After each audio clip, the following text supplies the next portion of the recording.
And for more on this growing crisis and the proposed ceasefire, we want to welcome Major General William Enyart. Thank you so much for being with us. Always good to speak with you. You know, there are a lot of people who do not believe this is a just war. I'll touch on that briefly a little bit later, but let's break down President Biden's ceasefire. First, there's a phase 1, which includes this 6-week ceasefire deal, and then a release of a portion of the hostages, if there are any still alive. Phase 2 would be a permanent ceasefire and a release of all living hostages, and then Israeli forces withdraw from Gaza. Phase 3 is the reconstruction plan for Gaza. What are the odds Hamas even glances at this? Well, so far, Hamas's reaction has been positive.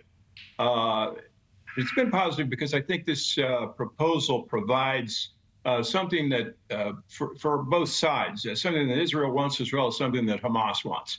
For Israel, a return of the hostages.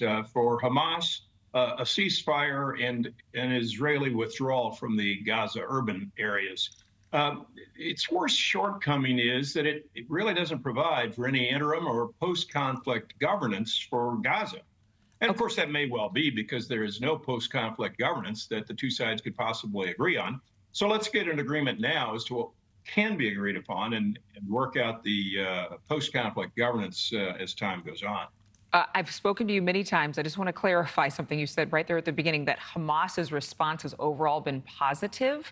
How can we say that when their leaders have been very defiant about not releasing any of the hostages? And there are people whose lives could be either hanging in the balance if there are still any survivors. I just mean to this latest proposal. Both sides have shown recalcitrance in dealing. And in fact, Hamas walked away from an agreement.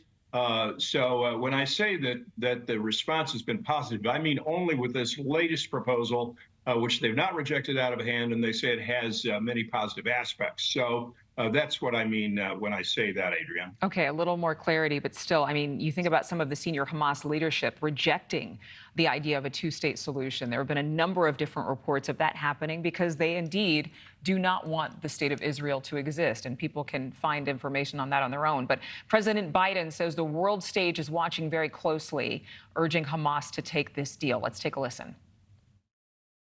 This is truly a decisive moment. Israel has made their proposal. Hamas says it wants a ceasefire. This deal is an opportunity to prove whether they really mean it. Hamas needs to take the deal. For months, people all over the world have called for a ceasefire.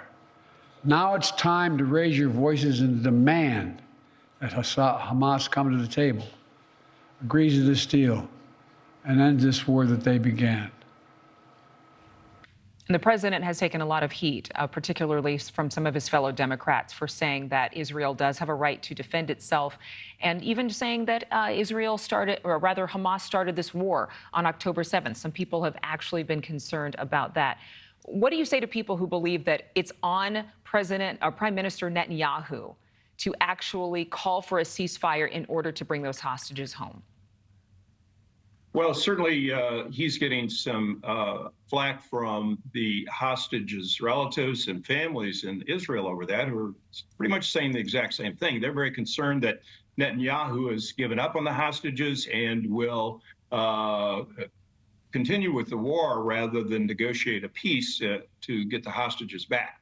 And frankly, with this proposal, we're now going to see whether Netanyahu and Sinwar, the military leader of Hamas, are serious about a ceasefire or not. There's an opportunity on the table to grab one. We'll see whether they can do that now. I think another important factor is that Israel now holds tactical control over the Philadelphia corridor, which parallels the border between Gaza and Egypt. By controlling that corridor, the Israelis can now interdict arms that would be flowing into Hamas, largely from Iran, and without a continuing flow of arms and ammunition, it's going to be more difficult for Hamas to continue fighting. This is not at all something that will be resolved quickly. Thank you very much, Major General William Enyart. We appreciate it. Thank you for watching. Go to NewsNationNow.com to find NewsNation on your television provider. And don't forget to click the red subscribe button below to get more of NewsNation's fact-driven, unbiased coverage.